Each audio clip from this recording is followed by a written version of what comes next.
দর্শক আসসালামু আলাইকুম। দেশ ও দেশের বাইরে যে যেখান থেকে আমার এই চ্যানেলটি দেখছেন সবাইকে স্বাগত জানাচ্ছি।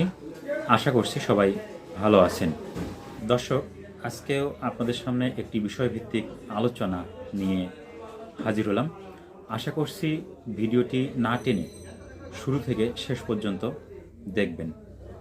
এখন পর্যন্ত যারা আমার চ্যানেলটিকে সাবস্ক্রাইব করেননি তাদের প্রতি বিশেষ অনুরোধ রইল আমার চ্যানেলটি সাবস্ক্রাইব করে আমার সাথে থাকার জন্য। দর্শক, এখন পর্যন্ত পৃথিবীর বেশিরভাগ মানুষই ব্যবসা করে জীবিকা নির্বাহ করে। সেই তুলনায় আমাদের দেশে ব্যবসার বিষয়ে মানুষের ধারণা খুবই খারাপ।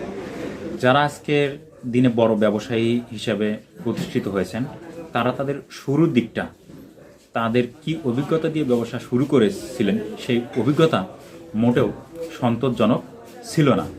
বিশেষ করে কিছু কিছু ব্যবসায়ীর এমন অভিজ্ঞতার আমি কথা শুনেছি, তারা যখন বিয়ে করতে যাবেন বা বিয়ের জন্য পাত্রী খুঁজছেন, তো যে কোনো পাত্রী পক্ষকে যদি তারা প্রস্তাব দিয়েছিলেন তখন সরাসরি সে পাত্রী পক্ষ থেকে রিফিউজ করা হয়েছিল।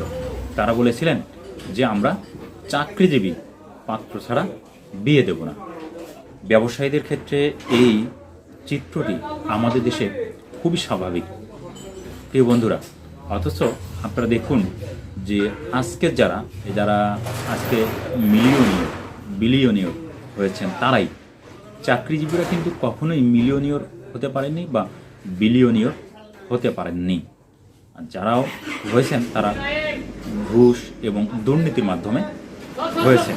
তো তাই আপনি যদি ব্যবসা করতে চান, ব্যবসা শুরুর দিকে আপনাকে অনেকভাবে ভর্ৎসনা করবেন বা নিরুৎসাহিত করবেন।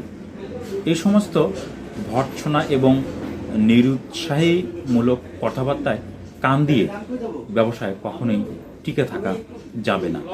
এই জন্য আপনাকে সকল প্রকার বাজে কথা, বাজে মন্তব্য বা ভৎসনামূলক যত মানুষের আচরণ আছে সেগুলোকে উপেক্ষা করেই ব্যবসায় আপনাকে লেগে থাকতে হবে। ওর সাথে আজকের এই বক্তব্যের মধ্য দিয়ে আমাদের যারা বিজ্ঞ মহল আছেন, যারা অভিভাবক আছেন, তাদের প্রতি অনুরোধ থাকবে যে আপনারা কখনোই কাউকে, বিশেষ করে নতুন প্রজন্ম, তাদেরকে কখনোই ব্যবসার দিক দিয়ে নিরুৎসাহিত করবেন না। এতে করে আমাদের সমাজ ক্ষতিগ্রস্ত হবে, আমাদের উন্নয়ন এবং অগ্রযাত্রা ক্ষতিগ্রস্ত হবে। কারণ কোনো একটি দেশের এতটা পূর্ণ সক্ষমতা নেই যে দেশের সবাইকে চাকরি দিতে পারবে।